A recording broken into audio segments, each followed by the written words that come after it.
अस्सलाम वालेकुम नाजरीन। PSL 7 में 7वीं टीम शामिल कर दी गई है। जी हाँ नाजरीन, पाकिस्तान सुपर लीग 7 2022 के लिए एक नई टीम शामिल कर दी गई है। वो कौन सी टीम है, मुकम्मल तर तफसील जानने के लिए इस वीडियो को एंड तक ज़रूर देखिएगा। लेकिन उससे पहले अगर आप हमारे चैनल पर न्यू हैं तो हमारा चैनल सब्सक्राइब करके घंटी के बटन को प्रेस कर दें ताकि हर आने वाला न्यू नोटिफिकेशन आपको मिलता रहे।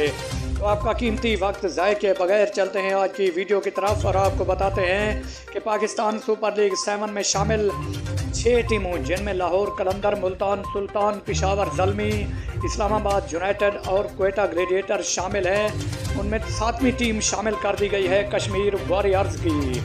पाकिस्तान सुपर लीग 7 में 7 टीमें एक्शन में दिखाई देंगी। पाकिस्तान क्रिकेट बोर्ड के चेयरमैन रमीज़ राजा का कहना है कि PSL 7 में कश्मीर की टीम को शामिल करने पर बहुत